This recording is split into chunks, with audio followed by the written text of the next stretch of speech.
Aku masih ingat malam itu ketika seseorang memegang tanganku dengan begitu hati-hati, seolah dunia bisa runtuh kalau genggaman itu dilepaskan. Suara napasku beradu dengan detak jantungnya yang begitu dekat. Dalam sesaat, aku merasa seperti wanita paling diinginkan di dunia. Namun, sebelum semua menjadi terlalu jauh, ia justru melepaskan tanganku. Tatapannya berubah sendu. "Aku harus pergi, Bu," katanya pelan, "sebelum aku jatuh terlalu dalam dan lupa diri di hadapanmu." Aku terpaku. Bagaimana mungkin seseorang pergi di saat yang begitu tepat ketika cinta baru saja menyala? Aku bahkan belum sempat bertanya kemana ia akan pergi. Keesokannya, dia sudah benar-benar hilang tanpa pesan, tanpa kabar. Inilah awal ceritaku yang aku sajikan hanya di Susi Channel. Namaku Susi Adiningrum, usiaku 35 tahun dan aku adalah CEO sebuah perusahaan mode bernama Susi Batik, salah satu merek paling berpengaruh di Indonesia. Orang-orang mengenalku sebagai wanita mandiri, tegas dan kuat. Di depan publik, aku selalu tersenyum. Namun, di balik senyum itu, ada sepi yang sulit kujelaskan. Sudah 5 tahun aku menjanda. Suamiku, Raka, meninggal karena serangan jantung mendadak. Setelah kepergiannya, hidupku seperti mesin yang berjalan otomatis. Pagi rapat, siang negosiasi, malam laporan, revisi dan tidur di sofa kantor.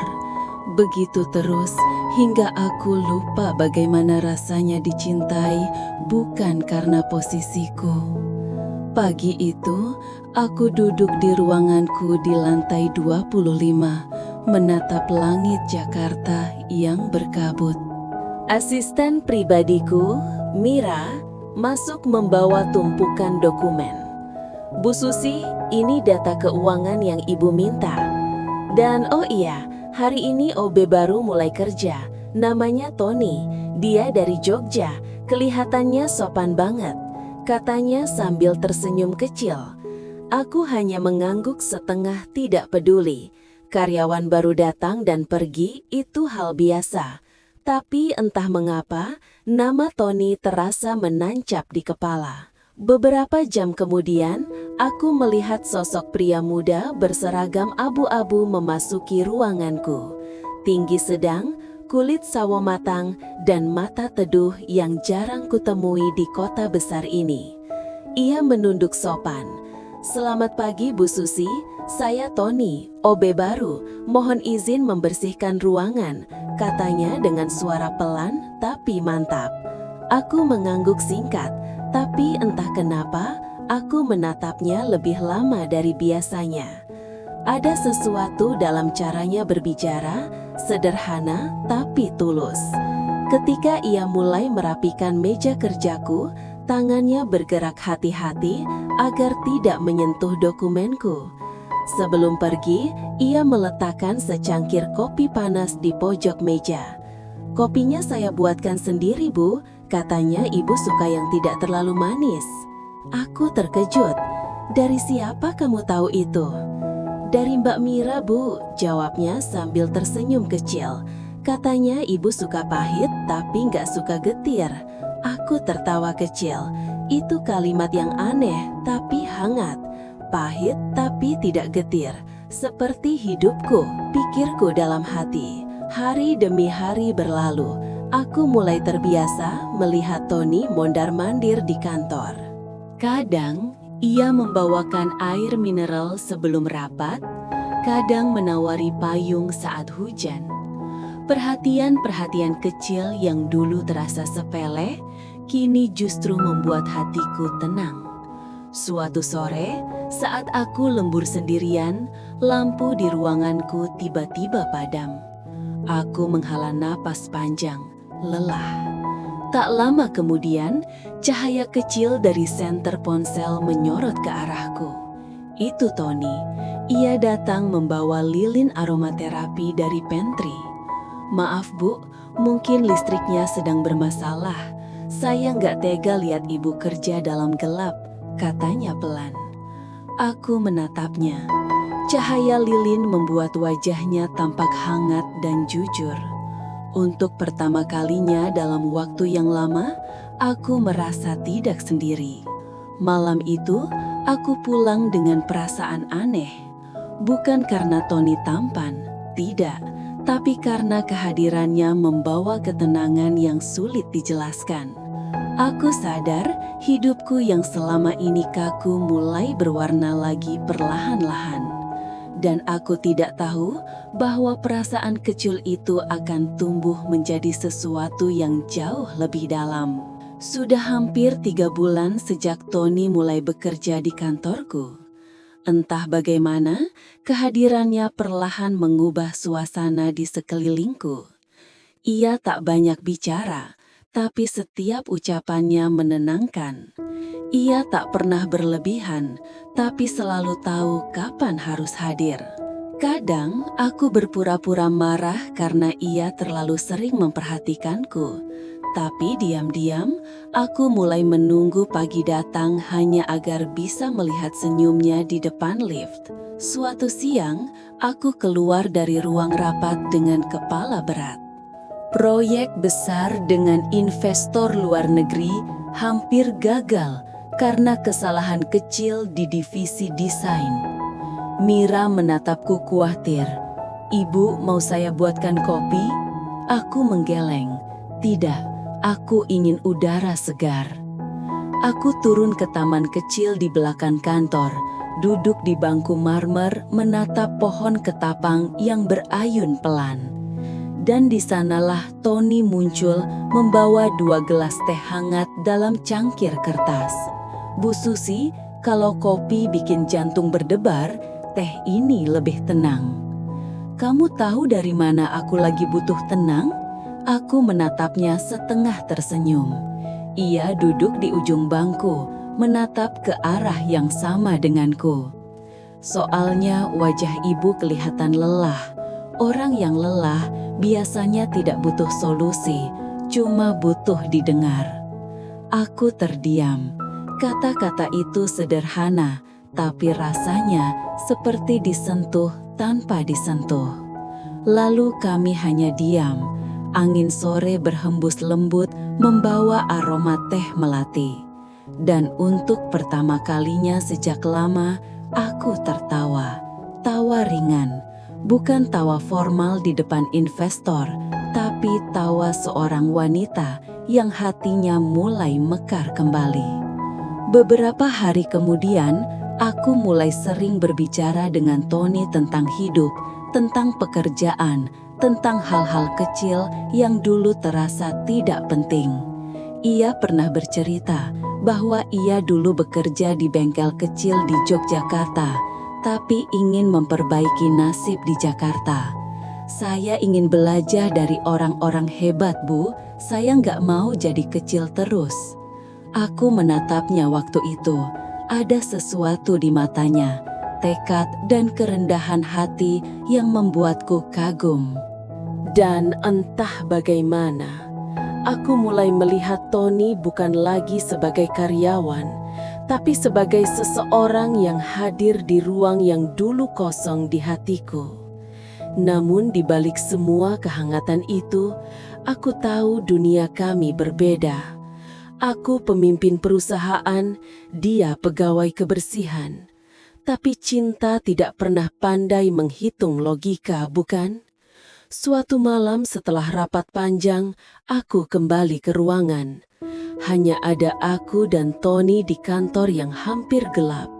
Ia sedang menyapu lantai dan tanpa sadar pandangan kami bertemu. Bu Susi belum pulang? Belum, aku hanya ingin menyelesaikan satu proposal lagi. Ia menatapku lama, lalu berkata pelan, "Kalau begitu saya temani sampai selesai, takutnya ibu ketiduran di meja lagi." Aku tersenyum. "Kamu hafal kebiasaanku ya?" "Bagaimana bisa tidak?" katanya sambil tertawa kecil. "Saya lihat setiap malam lampu ruangan ibu paling terakhir mati."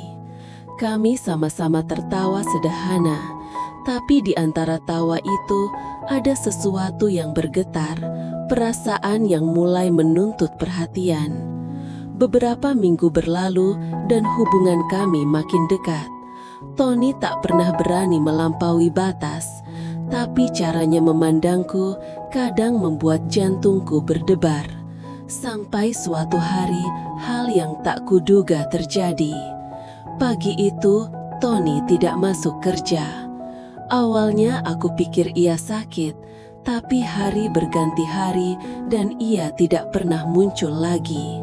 Ponselnya tidak aktif, alamat kosnya kosong.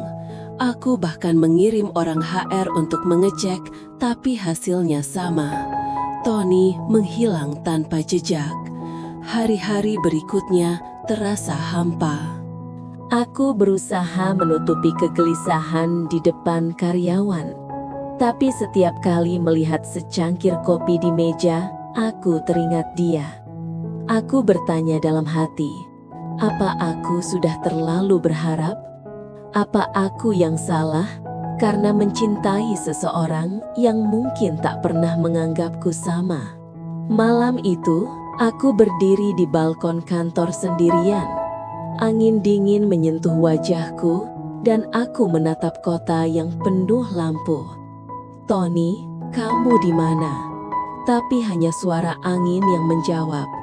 Dan untuk pertama kalinya setelah sekian lama, aku menangis bukan karena kehilangan bisnis, tapi karena kehilangan seseorang yang membuatku hidup lagi. Sudah 3 minggu sejak Tony menghilang. Tidak ada kabar, tidak ada pesan, tidak ada jejak. Seolah dunia menelannya begitu saja.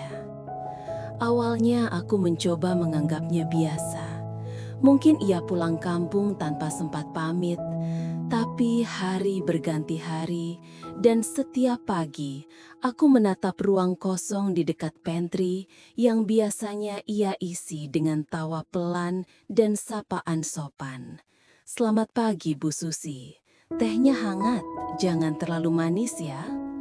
Semua itu kini hanya gema yang terulang di kepalaku. Mira, asistenku, melihat perubahan sikapku. Ia memang tidak tahu hubungan kami sedekat itu, tapi ia bisa merasakan ada sesuatu yang hilang. "Ibu sering melamun akhir-akhir ini," katanya pelan di suatu siang. "Ada yang bisa saya bantu?" Aku menggeleng, tersenyum tipis. "Tidak apa-apa, Mir. Mungkin cuma lelah." Padahal yang lelah bukan tubuhku, tapi hatiku. Malam-malamku kini terasa panjang. Aku mencoba sibuk, menenggelamkan diri dalam tumpukan laporan dan proposal. Berharap kesibukan bisa menutupi rasa kehilangan. Tapi semakin aku bekerja keras, semakin aku sadar bukan pekerjaan yang kurindukan. Aku merindukan sosok yang dulu hanya diam di pojok ruangan, tapi membuatku merasa terlihat. Seseorang yang selalu tahu saat aku sedang tidak baik-baik saja tanpa aku perlu berkata. Suatu malam aku memutuskan untuk mencari tahu sendiri. Aku menyuruh sopirku, Pak Tono, mengantarku ke alamat kos Tony yang dulu tertera di berkas HR. Alamat itu berada di sebuah gang sempit di kawasan Tebet. Saat aku tiba, pintu kos itu sudah kosong. Hanya ada papan kecil bertuliskan "dikontrakan". Aku mengetuk rumah sebelah. Seorang ibu tua membuka pintu. "Oh, Mas Tony sudah lama tidak di sini, Bu," katanya. "Katanya mau kerja di luar kota, tapi saya nggak tahu kemana." "Luar kota?" ulangku pelan. "Iya, Bu. Waktu itu dia bilang, 'Doakan saya ya, Bu, biar bisa pulang dengan bangga.'" Kata-kata itu membuat dadaku bergetar. Pulang dengan bangga. Apa yang sebenarnya ia maksud? Di perjalanan pulang, aku hanya diam. Jakarta malam itu terasa asing. Lampu-lampunya tak lagi indah. Hanya menyilaukan mata yang lelah menaran air. Aku mencoba memikirkan berbagai alasan. Mungkin dia sakit, mungkin dia pergi karena malu, atau mungkin dia pergi karena tidak ingin melanjutkan perasaan yang mulai tumbuh di antara kami. Dan semakin kupikirkan, semakin aku sadar, aku takut menghadapi kebenarannya. Karena apapun alasannya, kepergiannya telah mengosongkan ruang yang dulu hangat di dalam diriku. Beberapa hari kemudian, aku datang ke kantor lebih pagi dari biasanya. Ruangan masih sepi, udara masih dingin. Di atas mejaku, Mira rupanya sudah meletakkan dokumen baru. Tapi di sampingnya ada secangkir kopi pahit. Kopi itu tidak dibuat oleh siapapun di kantor. Tidak ada yang tahu bagaimana aku menyukai rasanya, kecuali satu orang. Tanganku bergetar saat menyentuh cangkir itu. Di bawahnya ada secari kertas kecil dengan tulisan tangan yang kukenal. "Maaf, aku harus pergi, Bu. Tapi suatu hari nanti saya akan kembali. Bukan untuk bekerja, tapi untuk membuktikan diri. Tony." Mataku memanas. Aku menggenggam kertas itu kuat-kuat dan air mataku jatuh satu demi satu. Aku tidak tahu harus marah, sedih, atau bahagia karena ia sempat meninggalkan pesan sekecil itu. Yang ku tahu, hari itu aku belajar satu hal. Terkadang seseorang pergi bukan karena tidak mencintai, tapi karena ia ingin menjadi layak untuk cinta itu. Sejak hari itu, aku berubah.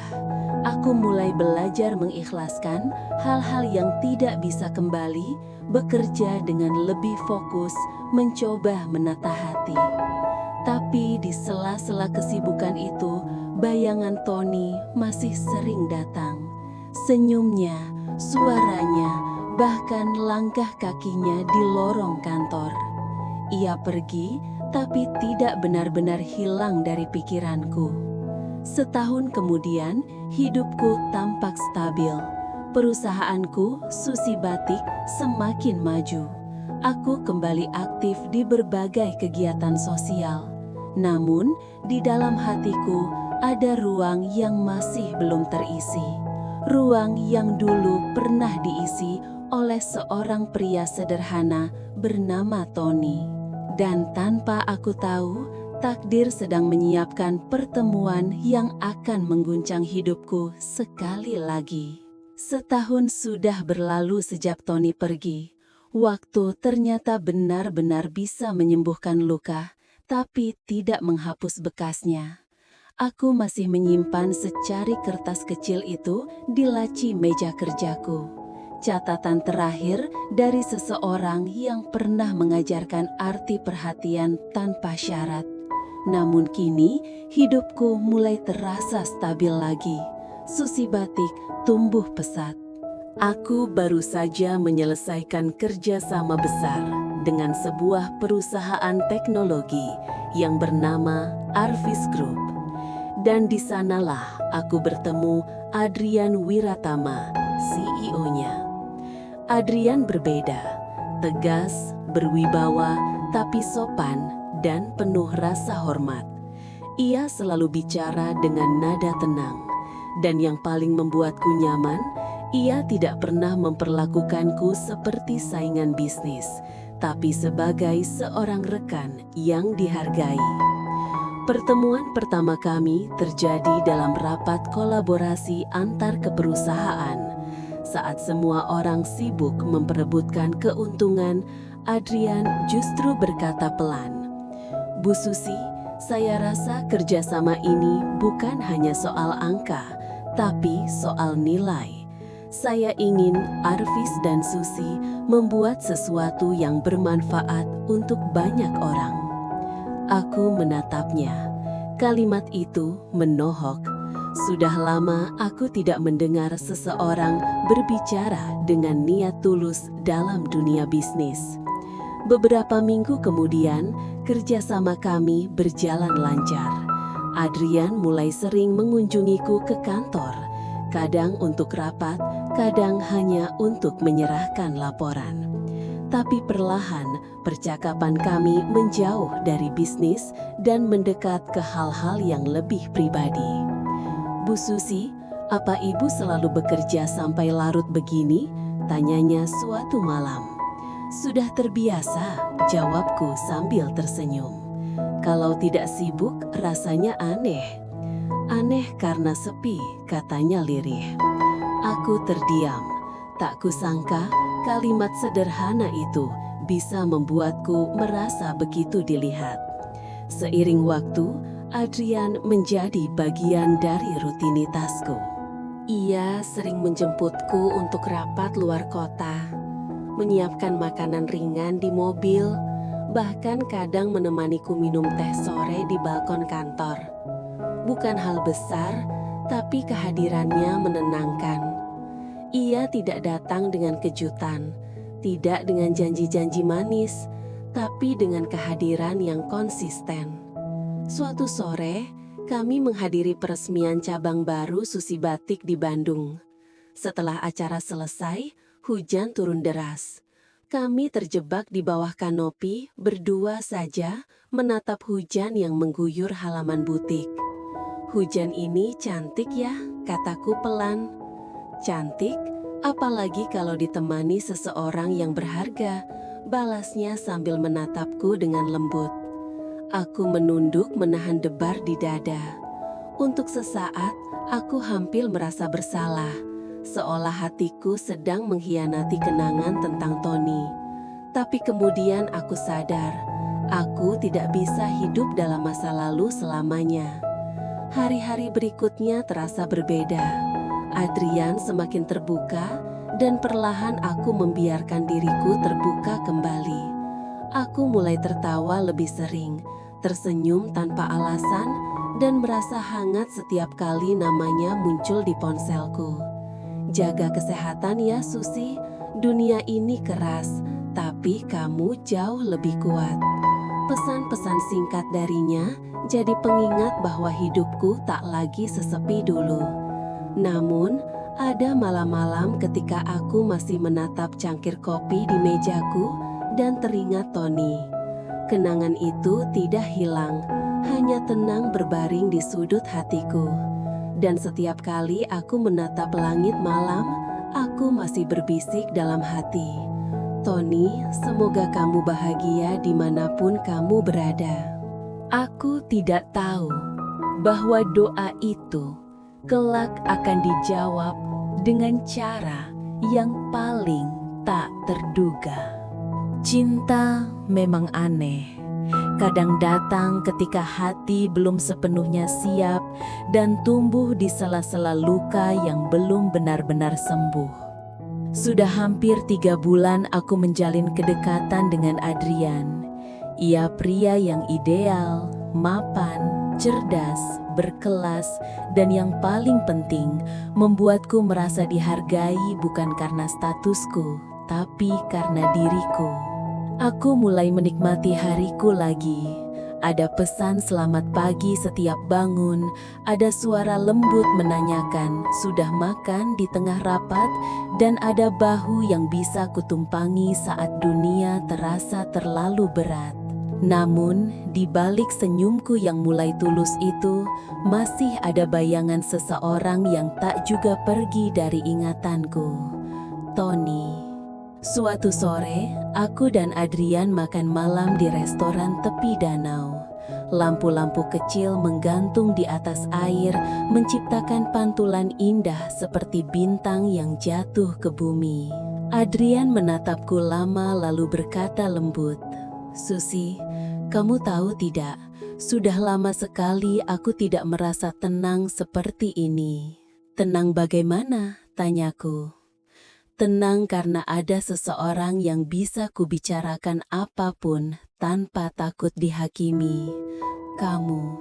Aku terdiam. Kata-katanya membuat dadaku hangat, tapi di saat yang sama ada sesuatu di dalam diriku yang menegang.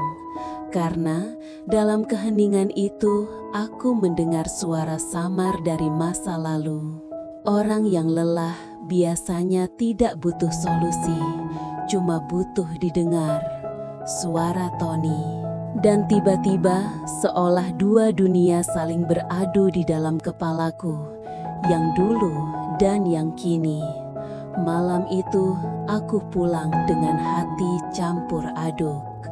Aku menatap cermin di kamar, mencoba tersenyum. Tapi bayangan yang kulihat bukan wanita yang bahagia, melainkan wanita yang takut.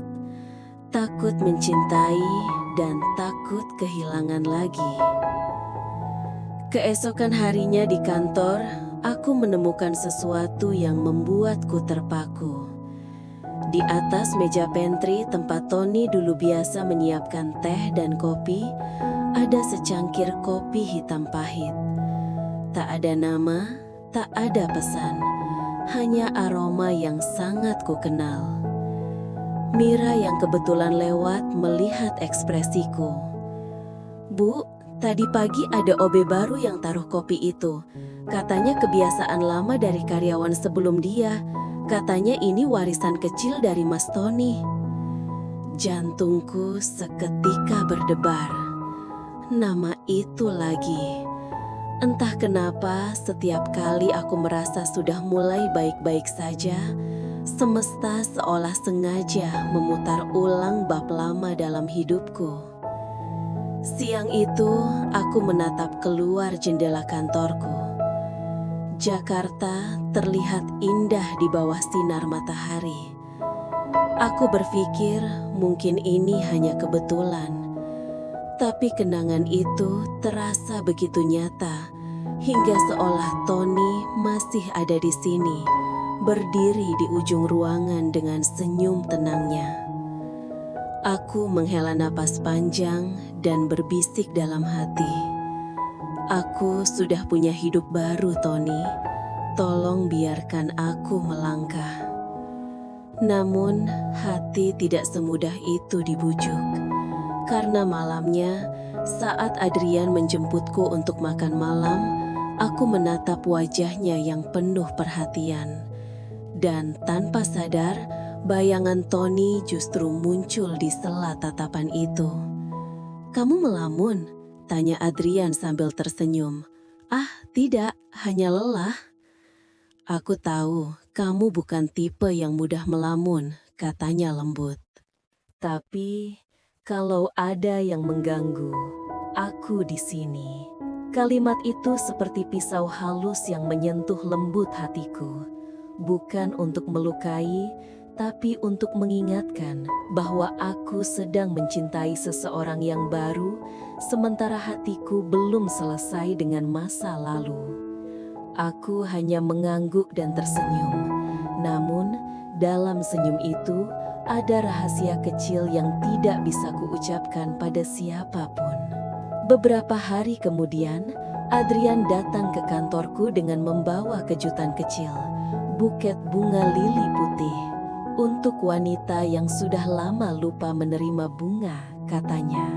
Aku tertawa kecil menerima bunga itu dengan hati yang berdebar. Namun, saat aku menatap kelopak bunganya, aku teringat ucapan Tony dulu saat menata vas bunga di ruanganku. Bunga itu seperti cinta, Bu. Kalau dirawat setiap hari dia mekar, tapi kalau dibiarkan dia layu meskipun indah. Aku menutup mata sejenak dan dalam diam aku tahu cinta lama itu belum mati. Ia hanya bersembunyi, menunggu waktu untuk mengetuk pintu hatiku lagi. Malam itu setelah Adrian mengantarku pulang, aku berdiri di balkon apartemen. Hujan rintik-rintik turun pelan dan dari jauh terdengar azan Isya berkumandang. Aku menatap langit dan berdoa pelan. Ya Tuhan, kalau memang aku ditakdirkan untuk membuka hati lagi, tolong jangan biarkan aku melukai siapapun, baik Adrian maupun Tony, yang mungkin masih memikirkan aku di tempat entah di mana. Aku tidak tahu malam itu doa yang kupanjatkan dikabulkan perlahan. Karena sebentar lagi semesta akan mempertemukanku kembali dengan seseorang yang tak pernah benar-benar pergi. Hidupku terasa berjalan tenang bersama Adrian. Ia mulai menjadi bagian penting dalam rutinitasku, menjemput, menemani, bahkan menenangkanku saat tekanan pekerjaan datang bertubi-tubi. Aku mulai percaya bahwa mungkin kali ini aku benar-benar bisa bahagia lagi.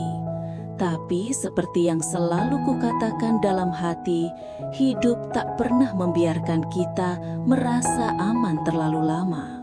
Hari itu kantor sedang ramai.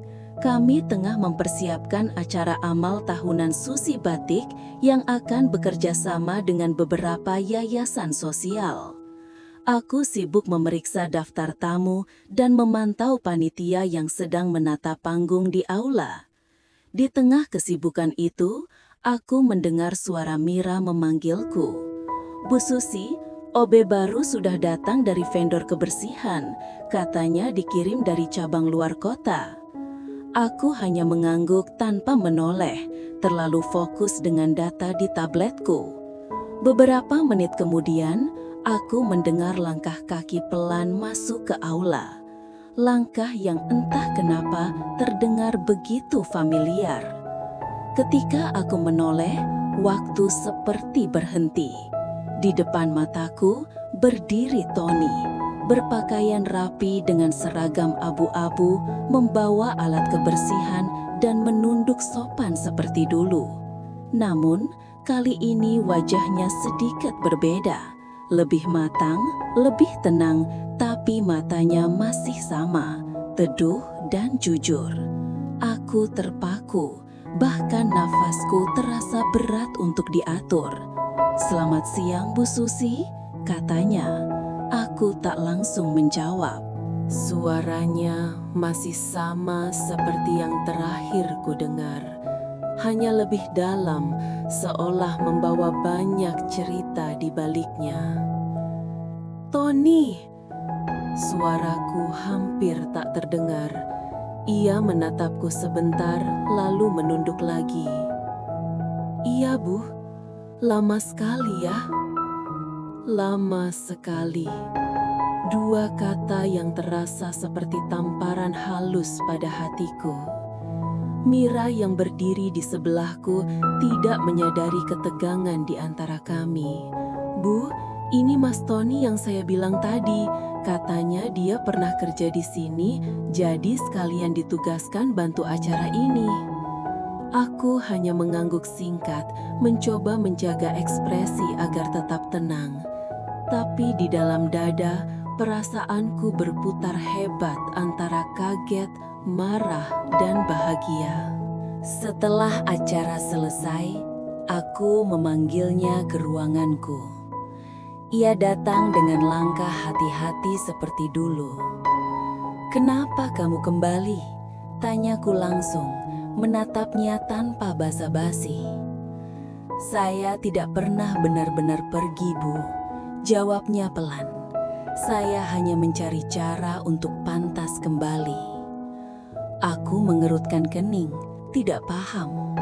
Pantas? Tony, kamu pergi tanpa kabar. Kamu tahu aku mencarimu kemana-mana. Saya tahu, Bu, dan saya minta maaf. Tapi waktu itu saya tidak punya apa-apa. Saya ingin menikahi ibu, tapi saya bahkan tidak punya keberanian untuk membeli cincin. Aku terdiam. Setetes air mata hampir jatuh, tapi ku tahan kuat-kuat. Jadi, kamu pergi hanya untuk uang? Bukan uang, Bu, katanya lembut, tapi harga diri. Saya ingin datang ke ibu bukan sebagai bawahan, tapi sebagai laki-laki yang bisa membahagiakan perempuan yang saya cintai. Kata-kata itu menghantam hatiku seperti badai yang datang tanpa tanda. Aku menatapnya, dan untuk sesaat seluruh kenangan tentang kopi pahit, lilin aroma, dan tawa kecil di sore hari menyeruak kembali. Aku berdiri, berjalan mendekatinya. Ia menunduk seolah takut mataku akan membongkar isi hatinya. Tanganku hampir terulur untuk menyentuh bahunya, tapi ku arik kembali. Kamu tahu, Tony, hidupku berubah banyak selama kamu pergi. Ia tersenyum tipis. Saya tahu, Bu. Saya baca semua berita tentang Susi Batik. Saya bangga. Ibu semakin hebat. Dan aku tidak sendiri lagi, lanjutku lirih. Ada seseorang yang kini bersamaku, Tony. Namanya Adrian.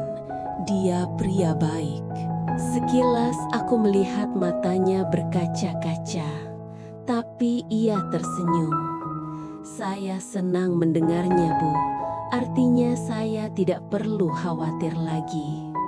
Ada jeda panjang, hening yang menyesakan. Saya cuma ingin satu hal, katanya akhirnya.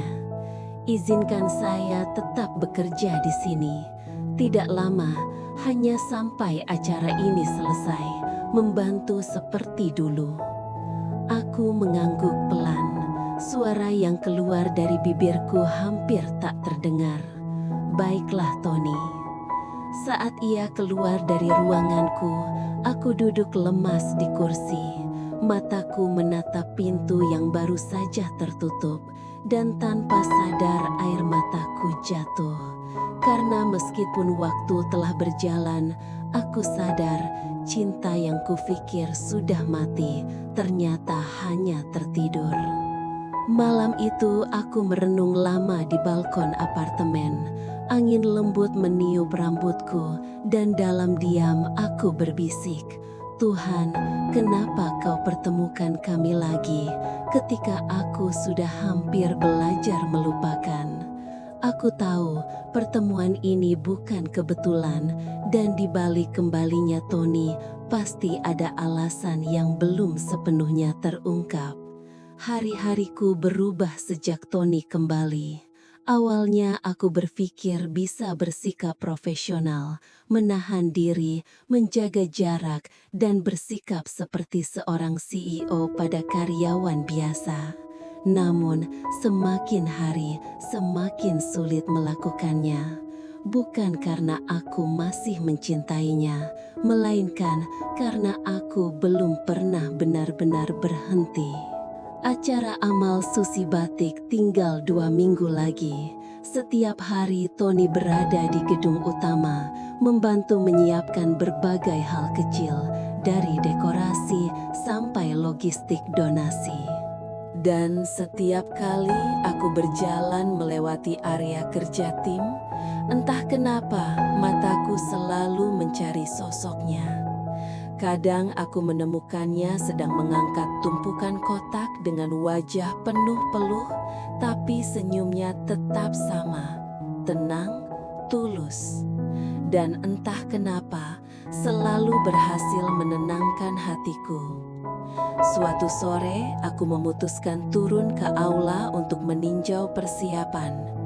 Tony sedang merapikan barisan kursi. Saat aku lewat, ia berhenti sejenak, menunduk sopan. "Butuh bantuan, Bu?" katanya pelan. "Tidak, hanya ingin lihat hasil kerja kalian." "Baik, Bu." Aku berjalan beberapa langkah lalu berhenti. Ada sesuatu dalam suaranya, lembut tapi menyimpan perasaan yang berat. Aku menatapnya sebentar. "Kamu terlihat lelah, Tony." Ia tersenyum kecil. "Lelah itu biasa, Bu. Yang penting hati tetap tenang." Kalimatnya sederhana, tapi menembus jauh ke dadaku. Hati tetap tenang, sesuatu yang sudah lama hilang dariku. Setelah semua pekerja pulang, aku masih duduk di ruang rapat menatap catatan di meja. Tony mengetuk pintu pelan.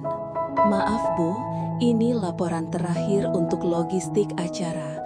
Saya titip di sini ya." "Taruh saja di atas meja, Tony." Namun ia tidak langsung pergi.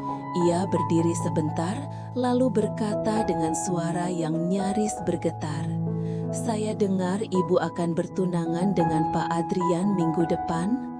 Aku menatapnya diam-diam. "Ya," jawabku singkat. Ia menunduk, ada senyum tipis di wajahnya.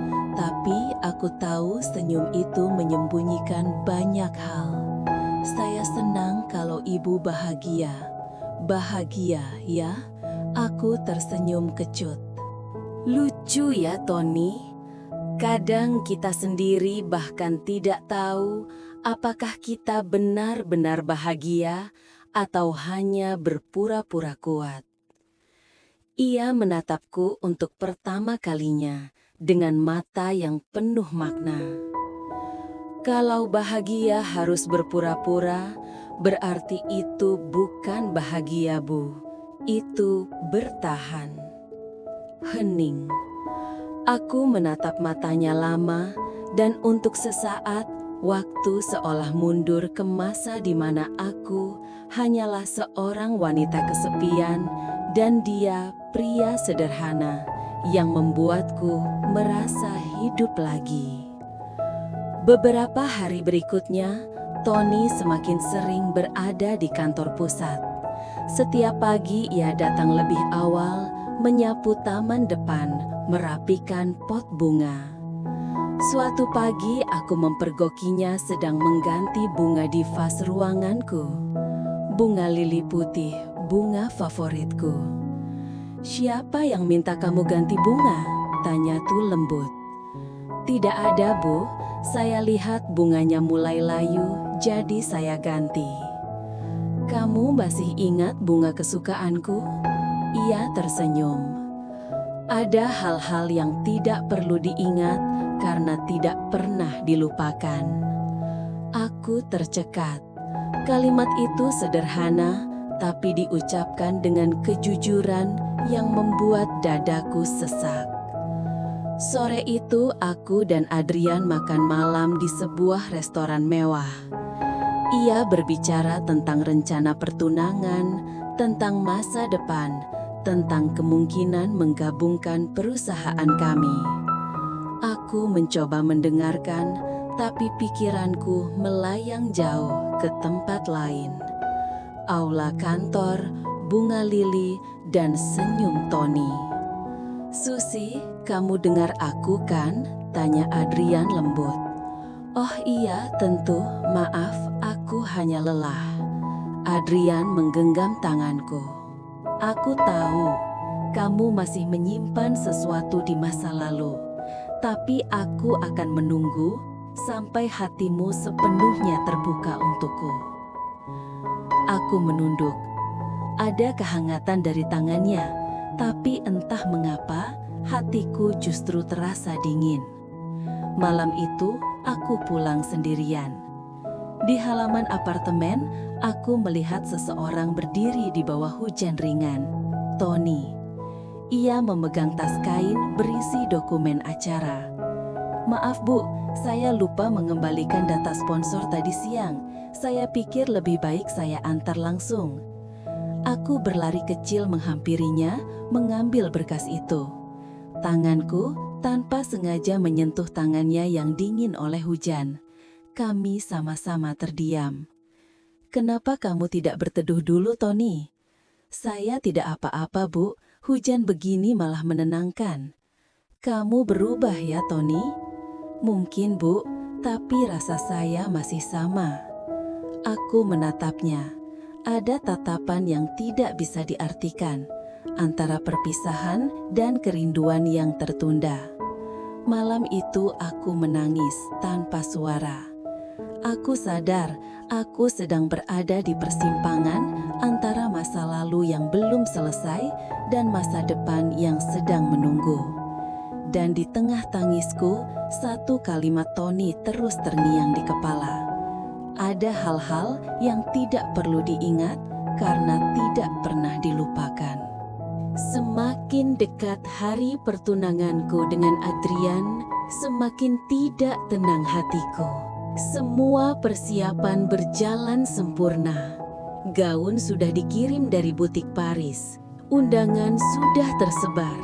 Bahkan media mulai menulis berita tentang dua CEO yang akan bersatu dalam cinta dan bisnis. Namun setiap kali aku membaca berita itu, dada terasa sesak. Bukan karena takut menikah, tapi karena aku tahu ada bagian dari hatiku yang belum pulih. Dan luka itu bernama Tony. Hari itu hujan turun sejak pagi. Aku datang ke kantor lebih awal, ingin menyelesaikan pekerjaan sebelum rapat besar. Namun langkahku terhenti saat melihat Tony berdiri di taman belakang, menggenggam payung, membantu seorang satpam menyingkirkan ranting pohon yang jatuh. Aku memperhatikannya diam-diam dari balik kaca jendela. Gerakannya sederhana, tapi penuh ketulusan. Itu yang dulu membuatku jatuh cinta padanya. Kesederhanaan yang terasa paling mewah di dunia. Aku tersenyum kecil, tapi senyum itu segera memudar saat Mira membawa laporan. "Bu, Pak Adrian minta konfirmasi soal rencana resepsi nanti. Katanya ingin ibu dan beliau tampil bersama di media sebagai pasangan baru yang menginspirasi." Kata pasangan baru yang menginspirasi justru membuatku ingin menangis. Inspirasi? Bagaimana mungkin aku bisa menginspirasi kalau hatiku masih terikat pada seseorang yang tak seharusnya lagi kucintai? Siang itu, Adrian datang ke kantor. Ia tampak ceria dan membawa bunga mawar merah. "Untuk calon tunanganku," katanya sambil tersenyum hangat. Aku mencoba membalas senyum itu, meski hati terasa berat. Kami makan siang bersama di ruanganku. Adrian bercerita banyak tentang rencana masa depan, proyek kolaborasi perusahaan, rencana ekspansi luar negeri, bahkan rencana bulan madu ke Swiss. Namun saat ia berbicara, mataku justru tanpa sengaja melirik keluar jendela. Di sana Tony sedang mengatur sound system acara amal yang akan digelar besok. "Kamu mendengarkan aku kan?" tanya Adrian lembut. Aku tersentak. "Ya tentu, aku hanya agak lelah." "Susi, kamu yakin dengan keputusan ini?" tanyanya tiba-tiba. Aku menatapnya bingung. "Maksudmu?" "Aku tahu kamu wanita kuat. Tapi aku juga tahu ada seseorang di masa lalumu yang masih kamu pikirkan." Aku terdiam. Hening mengisi ruangan seperti kabut. "Adrian, tidak apa-apa," potongnya lembut. "Aku tidak butuh hatimu langsung utuh untukku. Aku hanya butuh kesempatan membantumu menyembuhkan." Aku hampir menangis mendengar itu. Betapa tulusnya dia dan betapa rumitnya aku. Sore menjelang malam, acara amal dimulai. Aula kantor penuh dengan tamu, wartawan, dan anak-anak dari panti asuhan. Aku berdiri di atas panggung bersama Adrian menyampaikan sambutan. Tepuk tangan bergemuruh. Semua tampak sempurna. Namun di tengah sorak-sorai itu, Mataku tanpa sengaja menemukan sosok Tony di sudut ruangan. Ia sedang membantu menata kursi, tapi pandangannya sesekali mengarah padaku. Tatapan yang lembut tapi dalam, dan seketika semua suara terasa menjauh. Hanya ada tatapannya yang berbicara tanpa kata. Setelah acara usai, aku berjalan ke taman belakang untuk menghirup udara malam. Lampu-lampu kecil menyala lembut di antara pepohonan. Aku menatap langit, lalu mendengar suara langkah mendekat. Aku tahu siapa itu, bahkan sebelum ia bicara. Bu Susi, suara itu pelan. Aku menoleh. Kamu belum pulang, Tony? Belum, Bu. Masih bantu tim beres-beres. Acara tadi sukses berkat kerja kerasmu. Saya cuma bagian kecil, Bu. Semua karena Ibu. Aku tersenyum samar. Kamu selalu seperti itu, merendah. Saya hanya ingin Ibu bahagia. Aku terdiam. Kata-kata itu sederhana, tapi begitu berat. Tony, kenapa kamu kembali? Sebenarnya untuk apa? Ia terdiam lama, lalu menjawab, lirih. Saya ingin menepati janji yang dulu tidak sempat saya tunaikan. Janji, saya berjanji akan datang kembali sebagai lelaki yang siap membahagiakan Ibu. Aku terdiam, tenggorokanku tercekat. Tapi aku akan menikah, Tony. Ia tersenyum. Saya tahu, karena itu saya datang, bukan untuk merebut, tapi untuk mengucap selamat. Aku menatapnya dalam. Maaf, untuk apa? Untuk pergi tanpa pamit, untuk membuat Ibu menunggu tanpa kepastian. Dan sekarang kamu datang membawa kepastian yang justru membuatku bingung. Ia menunduk lalu berkata pelan, saya tidak berharap Ibu memilih saya. Saya hanya ingin Ibu tahu bahwa cinta saya tidak hilang. Hanya berubah bentuk dari ingin memiliki menjadi ingin melihat Ibu bahagia walaupun bukan dengan saya. Air mataku menetes tanpa bisa kutahan. Aku berpaling, takut ia melihatku menangis. Malam itu, aku tak bisa tidur. Kata-kata Tony terus berputar di kepalaku. Cinta yang berubah bentuk, mungkin memang begitu adanya. Cinta sejati bukan tentang siapa yang berhasil memiliki, tapi siapa yang rela melepaskan. Namun, aku tahu satu hal pasti, hati yang luka tidak bisa disembunyikan selamanya. Dan aku takut luka ini akan menuntunku pada keputusan yang tidak bisa kuubah lagi. Sudah 3 hari sejak acara amal itu berakhir, tapi hatiku belum tenang. Aku berusaha fokus pada persiapan pertunangan. Namun, setiap kali aku menatap cincin yang diberikan Adrian, entah kenapa, yang terbayang justru wajah Tony dan tatapan matanya yang berkata tanpa suara, "Saya hanya ingin Ibu bahagia." Hidup kadang seperti naskah yang salah baca. Aku sudah hafal dialognya, tapi tetap tak tahu bagaimana mengucapkannya tanpa rasa sakit. Hari itu, aku sengaja datang ke kantor lebih pagi.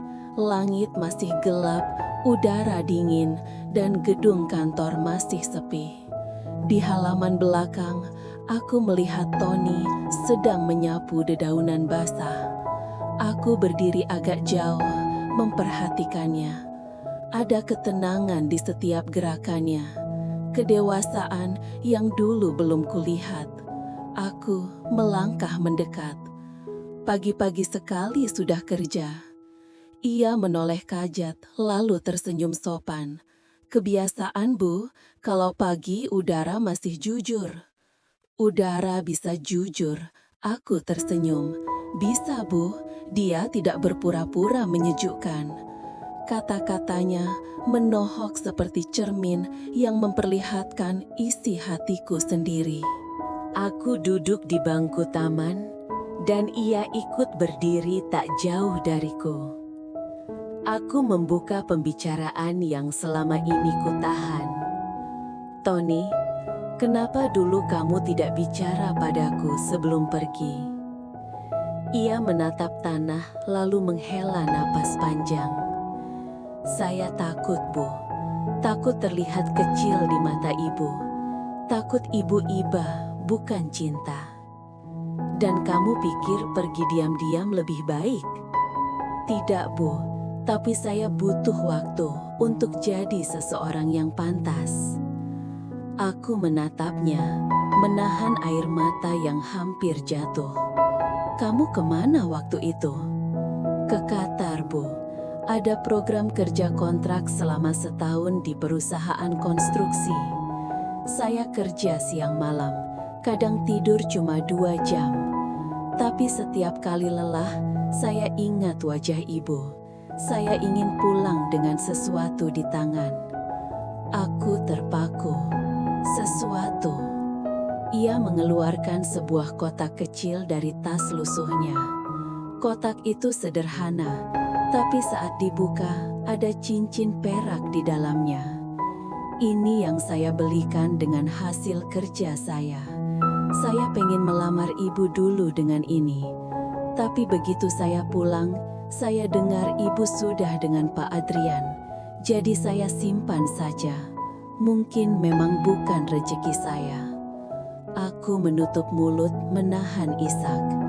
Cincin itu sederhana, tapi entah kenapa jauh lebih berharga dari semua permata yang pernah kubeli. Tony, kenapa kamu kembali sekarang? Untuk apa kalau tahu aku sudah bersama orang lain? Ia menatapku, matanya jujur dan teduh. Karena saya tidak mau ibu berpikir saya pergi karena tidak mencintai. Saya hanya ingin ibu tahu alasannya. Setelah itu, saya akan pergi lagi. Aku menatapnya lama, dan dalam diam aku tahu perasaan itu masih sama, tapi waktunya sudah tidak sama lagi. Hari itu aku tidak bisa bekerja dengan tenang. Setiap dokumen yang kubaca terasa kosong. Setiap pesan dari Adrian terasa seperti gema yang tak masuk ke hati.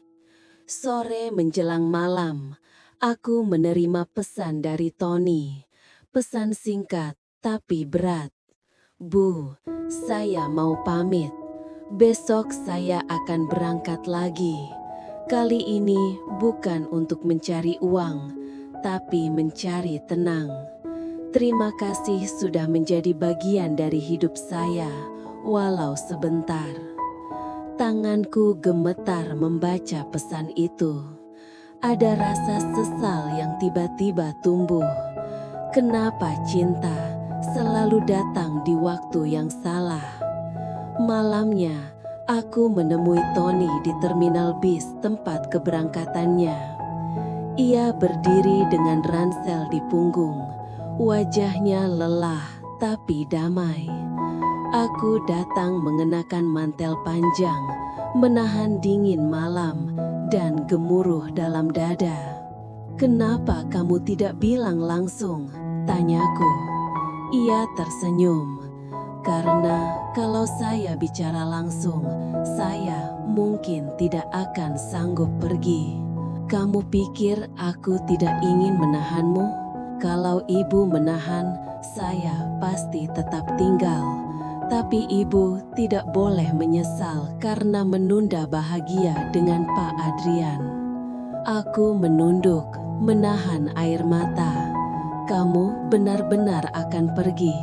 Iya, Bu. Tapi bukan karena menyerah, karena saya ingin melepaskan dengan cara yang benar. Ia membuka tasnya, menyerahkan sebuah amplop kecil. Ini semua uang yang saya tabung, Tolong sumbangkan untuk pembangunan masjid dan panti asuhan dekat kantor. Itu janji saya waktu di Qatar. Kalau saya gagal menikahi ibu, uang ini tetap harus jadi berkah. Aku menangis. Aku ingin berkata banyak, tapi lidahku keluh. Tony, kenapa kamu selalu membuat segalanya terasa benar walau menyakitkan? Ia tersenyum lembut. Karena saya belajar dari ibu. Ibu selalu memilih yang benar meski harus melawan perasaan sendiri. Lalu, ia menunduk sopan. Selamat untuk pertunangannya, Bu. Semoga ibu selalu tersenyum. Dan sebelum aku sempat menjawab, ia melangkah pergi, meninggalkan aroma hujan dan kenangan yang tak akan pernah hilang. Aku berdiri lama di terminal itu, memandangi punggungnya yang perlahan menjauh. Air mataku jatuh tanpa suara. Aku tahu itulah terakhir kami. Hari pertunanganku akhirnya tiba. Semua berjalan sempurna. Gaun putih elegan menggantung indah di tubuhku. Aula hotel dihiasi bunga lili putih dan ratusan tamu memenuhi ruangan dengan senyum dan tepuk tangan. Aku seharusnya bahagia. Aku seharusnya merasa tenang. Tapi entah kenapa, setiap senyum yang kulihat terasa seperti topeng yang menutupi kekosongan dalam diriku. Dan di tengah kemeriahan itu, satu nama terus terlintas di kepala. Tony. Pagi sebelum acara dimulai, aku menerima sebuah amplop dari staf resepsionis. Katanya, ada seorang pria menitipkan surat untukku semalam. Hatiku langsung berdebar. Aku membuka amplop itu dengan tangan gemetar. Tulisan tangan di atas kertas itu ku kenal betul. Tulisan Tony. Bu Susi. Saat ibu membaca surat ini, saya mungkin sudah dalam perjalanan jauh. Saya tidak tahu apakah saya akan kembali. Tapi saya tahu, saya tenang karena akhirnya saya bisa mencintai tanpa harus memiliki. Saya titip satu hal, tolong teruslah berbagi, teruslah menolong, dan teruslah tersenyum. Dunia ini sudah cukup keras. Jangan biarkan hati ibu ikut keras. Doakan saya, Bu, karena setiap langkah saya nanti adalah doa untuk ibu. Tony. Air mataku jatuh satu persatu di atas surat itu. Aku menutupnya dengan kedua tangan, lalu memeluknya. Seolah itu adalah bagian terakhir dari dirinya yang bisa kugenggam. Acara pertunangan dimulai tepat pukul 8 malam. Lampu kristal berkilau, tamu berdiri berjajar menyambut. Adrian berdiri di sampingku, dengan senyum penuh kebanggaan, menatapku seolah aku segalanya bagi dunia. Tapi jauh di dalam hatiku, aku merasa sebaliknya. Seolah sebagian jiwaku tertinggal di terminal malam itu bersama seseorang yang tak lagi bisa kugapai. Saat MC memanggil kami ke atas panggung, aku melangkah dengan senyum yang dipaksakan. Semua mata tertuju padaku. Namun langkahku terasa berat, bukan karena gaun, tapi karena beban perasaan yang belum terselesaikan. Tepat ketika cincin pertunangan akan disematkan di jariku, ponselku bergetar pelan di dalam tas kecil di meja. Biasanya aku akan mengabaikannya, tapi entah kenapa aku merasa perlu melihat. Aku membuka pesan yang baru masuk dari Mira. Bu, saya baru dapat kabar dari yayasan. Mas Tony tidak jadi berangkat pagi tadi. Dia pingsan di terminal dan sekarang sedang di rumah sakit. Kondisinya belum sadar. Dunia seolah berhenti. Suara musik, tepuk tangan, semuanya lenyat. Yang tersisa hanya gema detak jantungku yang berlari tak karuan. Aku menatap cincin di tangan Adrian, lalu menatap kerumunan tamu. Semua menunggu, aku tersenyum dan berkata, "Ya," tapi yang keluar dari bibirku justru hanya bisikan pelan, "Maaf, aku harus pergi." Aku berlari meninggalkan aula, tanpa peduli tatapan orang, tanpa peduli gaun mahal yang kusut karena hujan yang mulai turun di luar. Sopir mencoba memanggilku, tapi aku tidak menoleh. Yang kupikirkan hanya satu hal, aku harus ke rumah sakit. Ketika sampai di rumah sakit, suasana sepi. Aku langsung mencari ruang IGD sesuai pesan Mira. Dan di sana, kulihat Tony terbaring di ranjang. Wajahnya pucat, tubuhnya lemah, tapi masih memancarkan ketenangan yang sama seperti dulu. Mira menatapku cemas. Dokter bilang dia kelelahan, Bu. Mungkin karena kurang istirahat dan tekanan darahnya turun drastis. Aku duduk di sisi ranjang, menggenggam tangannya. Tangan yang dulu sering memegang sapu, kini terasa dingin di genggamanku. "Tony," bisikku lirih, "kenapa kamu selalu begini? Selalu memikirkan orang lain, tapi lupa menjaga diri sendiri." Air mataku jatuh membasahi tangannya, dan untuk pertama kalinya, aku tidak berusaha menahannya. Beberapa menit kemudian, matanya terbuka perlahan. Tatapannya samar, tapi begitu melihatku, ia tersenyum lemah. "Bu Susih, Ibu cantik sekali malam ini." Aku tersenyum di antara tangis. "Bagaimana kamu tahu?" "Tadi saya lihat di berita, Ibu dan Pak Adrian bertunangan." Aku tidak jadi. Ia menatapku bingung.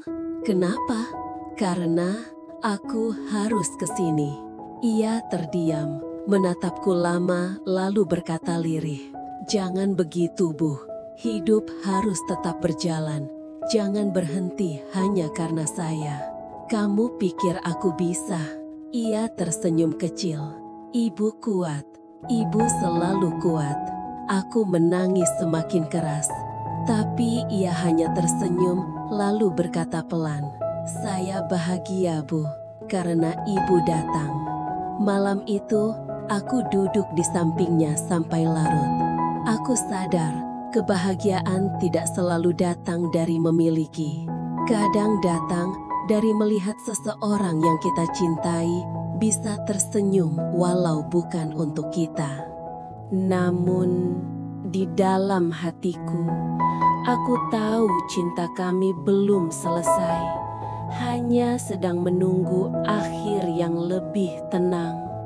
Pagi itu, rumah sakit masih lengang.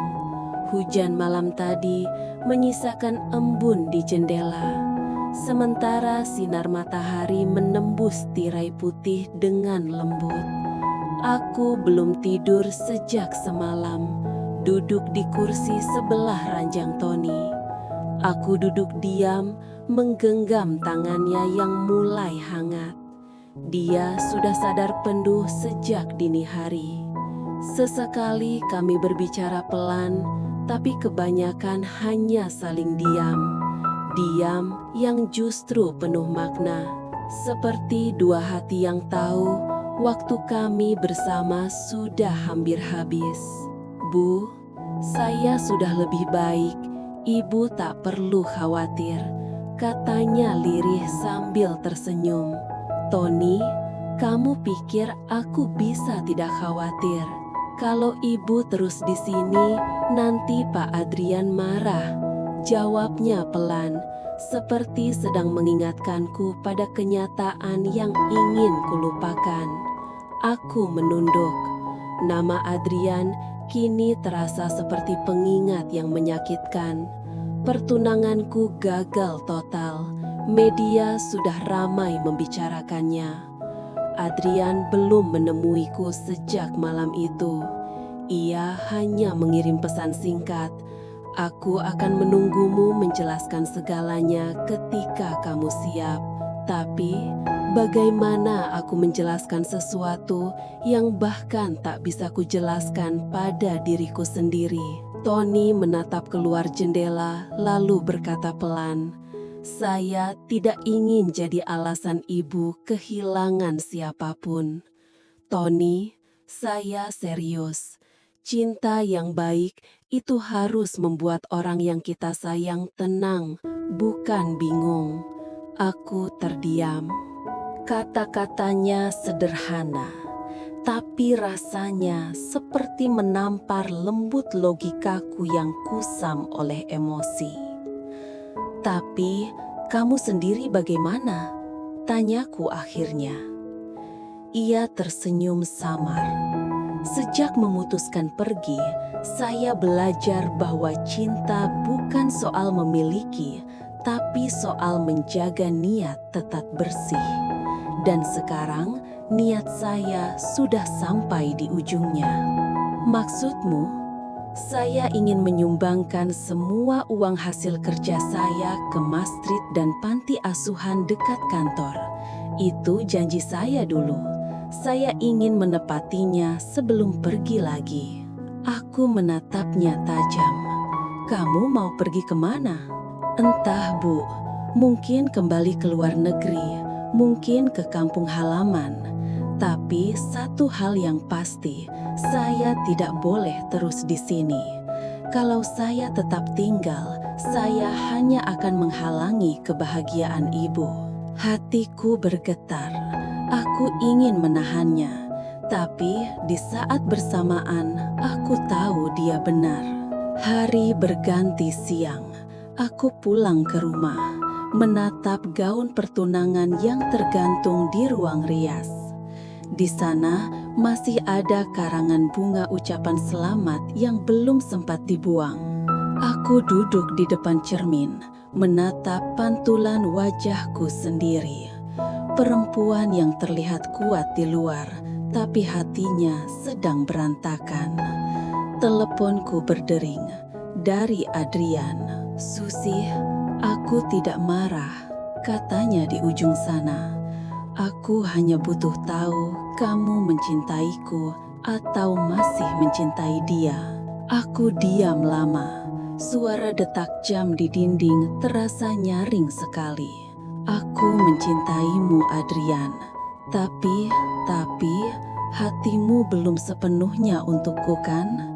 Air mataku menetes. Aku tidak ingin membohongimu. Ada hening panjang di seberang. Lalu Adrian berkata lembut, "Aku akan tetap menunggumu. Tapi kumohon, selesaikan dulu luka lamamu." Lalu sambungan terputus, meninggalkan keheningan yang terasa lebih dingin dari udara malam. Malamnya aku kembali ke rumah sakit.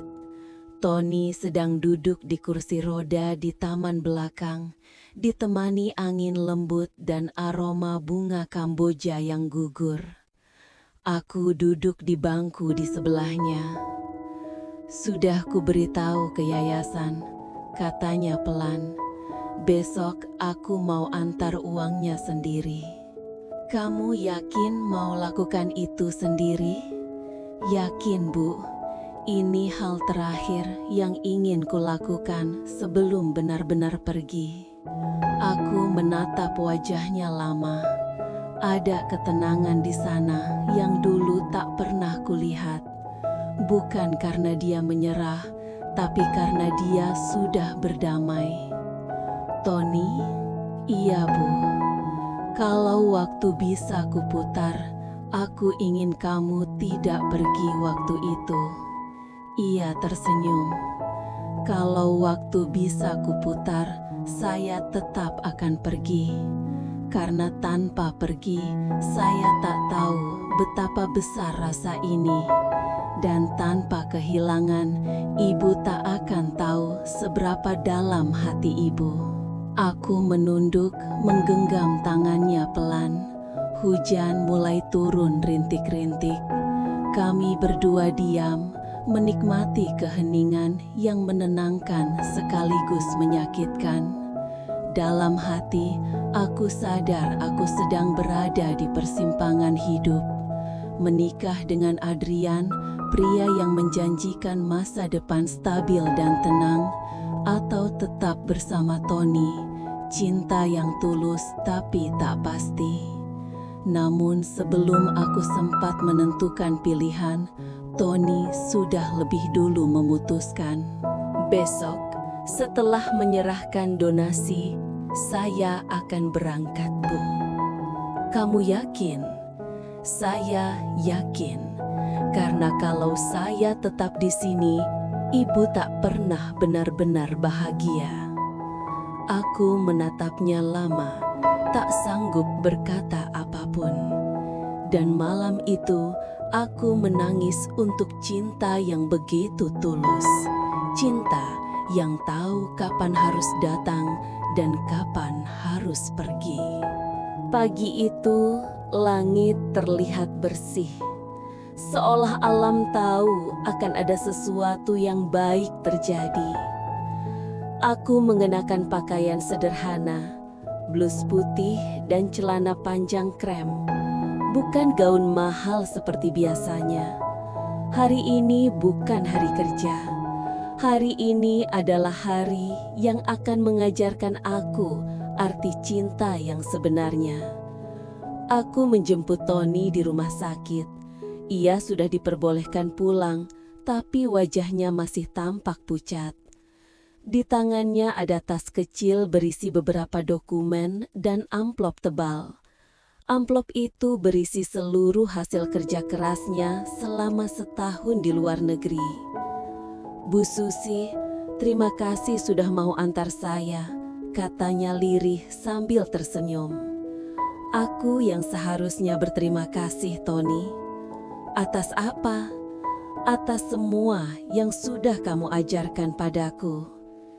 Ia menatapku bingung, tapi tak bertanya lebih jauh. Kami tiba di Masjid Al-Hidayah, masjid kecil di pinggir kota yang sedang dalam tahap pembangunan. Tumpukan semen dan bata terlihat di halaman dan para pekerja tampak sibuk. Tony turun dari mobil dengan langkah pelan. Ia menatap bangunan itu lama, lalu tersenyum. Dulu waktu di Qatar, saya sering mimpi bisa bantu bangun masjid, tapi saya tidak tahu kapan bisa. Sekarang saya tahu, mungkin ini alasannya saya harus pergi waktu itu. Kami disambut oleh pengurus masjid. Dengan tangan gemetar, Tony menyerahkan amplop itu. Ini hasil kerja saya selama setahun, Pak. Mohon diterima. Tolong gunakan untuk menyelesaikan pembangunan masjid ini. Pengurus itu terharu, bahkan sempat meneteskan air mata. Mas, uang sebanyak ini kamu yakin? Saya yakin, Pak. Saya ingin semua ini jadi amal jariah. Semoga bisa jadi tempat orang berdoa, termasuk saya yang sering salah langkah. Aku berdiri di sampingnya menahan tangis, bukan karena sedih, tapi karena kagum. Di hadapanku berdiri seorang pria sederhana yang mencintai dengan cara paling tinggi, memberi tanpa menuntut. Setelah itu, kami melanjutkan perjalanan ke panti asuhan. Anak-anak kecil berlarian menyambut kami dengan senyum polos. Salah satu dari mereka, gadis kecil berambut ikal, menarik tangan Tony. Om, kamu mau jadi ayahku? Semua orang tertawa kecil. Tapi aku melihat mata Tony bergetar sesaat. Ia menunduk, mengelus kepala anak itu, lalu berkata lembut, "Om tidak bisa jadi ayahmu, tapi Om bisa bantu kamu punya tempat tidur yang nyaman." Ia menyerahkan sumbangan kedua, kali ini untuk kebutuhan panti.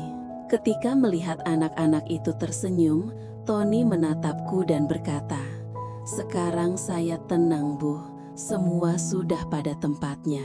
Aku hanya mampu menjawab dengan anggukan, karena tenggorokanku tersumbat oleh rasa haru yang tak bisa kuungkapkan dengan kata-kata. Sore menjelang malam, kami duduk di taman kecil di belakang panti. Langit oranye dan angin membawa suara tawa anak-anak yang bermain. "Tony, kamu tahu? Dulu aku pikir cinta itu tentang siapa yang sanggup bertahan. Tapi kamu mengajariku hal lain." "Tentang apa, Bu?" "Tentang bagaimana cara melepaskan tanpa kehilangan diri sendiri." Ia tersenyum. "Cinta itu seperti air, Bu. Kalau digenggam terlalu kuat, dia mengalir dan hilang. Tapi kalau ditampung dengan ikhlas, dia akan selalu ada." Aku menatap wajahnya, wajah yang dulu hanya kulihat sekilas sebagai karyawan sederhana, kini berubah menjadi sosok yang begitu bijak, begitu berharga. "Tony, kamu tidak menyesal?" "Tidak, Bu. Justru saya bersyukur. Saya mencintai seseorang yang membuat saya ingin jadi lebih baik. Itu sudah cukup." Aku menggenggam tangannya, kali ini tanpa rasa ragu, tanpa peduli status atau perbedaan. "Terima kasih, Tony." "Untuk apa?" "Untuk pernah datang ke hidupku, walau sebentar." Ketika matahari tenggelam, Tony berdiri. "Saya harus pamit, Bu. Besok pagi saya akan berangkat." "Kemana?" "Ke kampung halaman. Saya ingin mengajar anak-anak di sana. Bukan pekerjaan besar, tapi mungkin lebih berguna." Aku menatapnya, menahan air mata yang hampir jatuh lagi. "Boleh aku mengantarmu besok?" Ia menggeleng pelan. "Tidak perlu, Bu. Saya ingin Ibu ingat saya seperti ini saja saat saya masih tersenyum." Malam itu, aku kembali ke rumah dengan perasaan hampa, tapi tenang. Untuk pertama kalinya setelah sekian lama, aku tidak merasa kehilangan meski seseorang sedang pergi. Mungkin karena kali ini aku tahu dia pergi bukan karena ingin hilang, tapi karena ingin aku belajar ikhlas. Aku membuka surat Tony yang dulu kusimpan di meja kerja, lalu menulis balasan singkat di kertas baru. "Tony, terima kasih. Kau sudah mengajarkan aku cara mencintai tanpa rasa memiliki. Aku tidak akan melupakanmu. Bukan karena aku masih menunggu, tapi karena aku ingin selalu mengingat bahwa cinta sejati tak pernah berakhir." Malam itu, sebelum tidur, aku berdoa lama, bukan untuk meminta dia kembali, tapi untuk memohon agar Tuhan menjaganya dimanapun ia melangkah. Dan entah kenapa, setelah doa itu, dadaku terasa ringan. Untuk pertama kalinya dalam hidup, aku menangis bukan karena sedih, tapi karena lega. Sudah 2 bulan berlalu sejak hari Tony berpamitan. Waktu berjalan pelan tapi damai. Hidupku kembali ke rutinitas semula, memimpin rapat, menandatangani kontrak, menghadiri acara perusahaan. Tapi ada sesuatu yang berubah di dalam diriku. Kini aku tidak lagi terburu-buru mengejar kesempurnaan. Aku belajar untuk diam, untuk mendengar, dan untuk menerima. Cinta yang dulu menyakitkan, kini menjadi sumber kekuatan yang menenangkan. Pagi itu, aku sedang di ruanganku, menatap jendela tinggi dengan secangkir kopi di tangan. Langit biru cerah, angin lembut meniup tirai putih. Tiba-tiba, sekretarisku Mira mengetuk pintu. "Bu, ada tamu yang ingin menemui ibu," katanya sopan. "Siapa?" "Pak Adrian, Bu." Aku terdiam sejenak, lalu tersenyum. "Silahkan masuk." Adrian melangkah masuk dengan pakaian rapi seperti biasa, tapi wajahnya terlihat lebih lembut dari terakhir kali kami bertemu. Tidak ada amarah di matanya, hanya ketenangan. "Kamu terlihat berbeda," katanya. Aku tersenyum. "Berbeda seperti apa?" "Lebih damai, lebih damai." Seperti seseorang yang sudah memaafkan dunia. Aku tertawa kecil. Mungkin karena aku memang sudah berhenti berperang dengan perasaanku sendiri. Ia menarik kursi dan duduk di depanku. "Aku dengar kabar dari yayasan. Katanya Tony sudah membantu pembangunan masjid dan panti. Aku kagum padanya." Aku menatap meja. "Dia orang baik, Adrian. Terlalu baik malah." Ada jeda hening beberapa detik sebelum Adrian berkata lembut, "Aku tidak datang untuk menuntut penjelasan, Susi. Aku datang karena ingin tahu apakah hatimu sudah sembuh." Aku menatapnya dalam-dalam. "Sudah," jawabku mantap. "Mungkin bekasnya tidak akan hilang, tapi aku sudah berdamai dengan semuanya." Adrian tersenyum lega. "Kalau begitu, aku ingin melanjutkan niatku waktu itu, tapi kali ini tanpa pesta besar, tanpa sorotan kamera, hanya aku dan kamu, kalau kamu siap." Aku menatapnya lama, dan untuk pertama kalinya, hatiku tidak lagi bergetar karena ragu. Ada ketenangan di sana, seperti permukaan air yang jernih setelah badai. "Aku siap, Adrian, tapi biarkan aku berdoa dulu untuk seseorang sebelum aku melangkah lagi." Ia mengangguk pelan, memahami tanpa harus bertanya siapa yang kumaksud. Malamnya, aku pergi ke Masjid Al-Hidayah, masjid yang dulu Tony bantu bangun. Bangunan itu kini berdiri megah, terang benderang oleh lampu dan doa.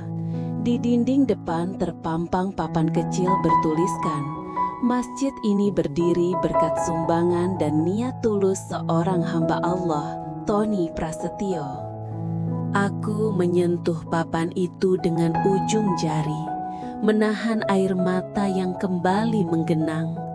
Bukan air mata sedih, tapi air mata syukur. "Kamu berhasil, Tony," bisikku pelan. "Masjid ini jadi bukti cintamu, bukan hanya padaku, tapi pada kehidupan." Aku lalu menunaikan sholat, dan di setiap sujudku aku menyebut namanya dalam doa. Bukan untuk meminta dia kembali, tapi untuk memohon agar Tuhan menjaganya dalam kedamaian. Beberapa hari kemudian, aku menerima sebuah surat tanpa pengirim jelas. Tulisan tangannya ku kenal, tegas tapi lembut. Dari Tony. "Bu Susi, saya sudah tiba di kampung halaman. Di sini, saya mulai mengajar anak-anak membaca dan menulis di surau kecil. Hidup saya sederhana, tapi hati saya tenang. Masjid yang saya bantu bangun katanya sudah digunakan. Saya bahagia mendengarnya. Kalau ibu berkunjung suatu hari nanti, tolong doakan saya dari sana. Saya nggak tahu kapan kita akan bertemu lagi. Mungkin tidak pernah, tapi saya percaya cinta yang pernah kita bagi tidak akan hilang. Ia sudah berubah menjadi kebaikan. Terima kasih, Bu, karena sudah menjadi bagian terindah dari hidup saya. Tony. Aku menutup surat itu dengan senyum di bibir dan mata yang basah. Surat itu tidak membuatku sedih, justru meneguhkan keyakinanku bahwa akhir yang indah bukan selalu tentang bersama, tapi tentang tenang di hati. Beberapa minggu setelah itu, aku dan Adrian melangsungkan pernikahan sederhana di masjid yang sama. Hanya dihadiri keluarga dekat dan anak-anak panti yang dulu Tony bantu.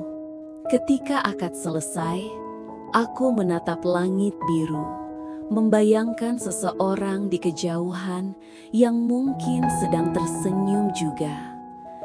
Terima kasih, Tony, bisikku dalam hati.